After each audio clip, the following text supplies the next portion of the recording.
I'm now joined by TRT World's editor-at-large Ahmet Alioğlu from Istanbul. Hi, Ahmet. So the report says coalition airstrikes have caused the most civilian casualties. They hit residential areas, markets, funerals, weddings, and even medical centers. Shocking findings there. What else did the reporter conclude?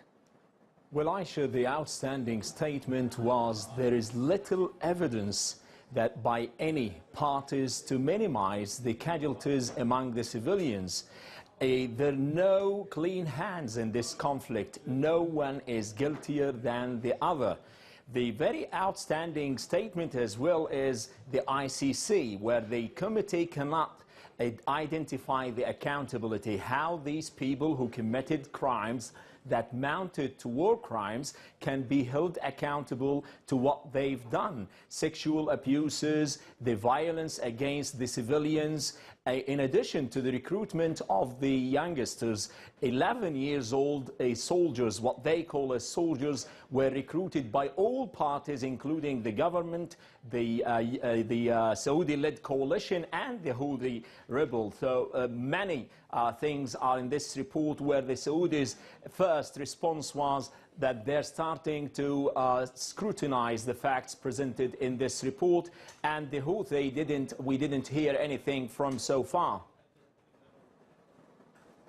And why is this panel reticent to apportion blame?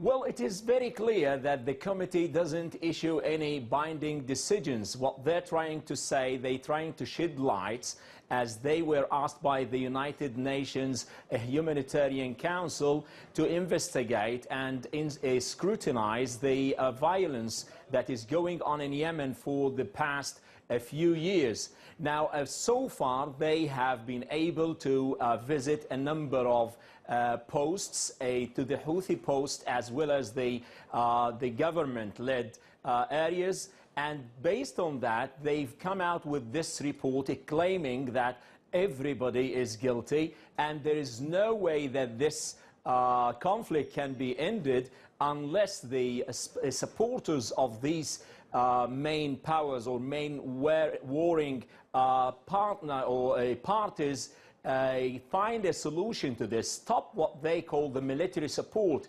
You know that the United States has been supplying the Saudi-led coalition with lots of arms, as well as the United Kingdom as well. On the other hand, you have the Iranians who are supporting their proxies, the Houthi, and this is going to continue as far as these supporters continue to supply these parties. And what happens next? Will anything come out of this report? Well, it depends. It says that the International Criminal Court will not be the final destination, because none of these parties are member to this court, so they cannot be held accountable. They cannot identify how justice can be served, and that is the big question, because civilians are on the ground still suffering from the ongoing war. It's not clear what kind of strategy the Saudi Arabia-led coalition has in the Yemen. And on the other hand, you have Iran, which is trying to find a way to threaten the international community, mainly their, trade lines, like what happened a couple of weeks ago when they targeted one of the oil tankers of the Saudis and trying to close the Bab el-Mandab Strait on the Red Sea, showing the international community that if you impose the sanctions, or the United States was allowed to impose the sanctions, they do have other alternatives militarily to confront these kind of sanctions. Well, thank you very much for that there, Ahmet Alioğlu.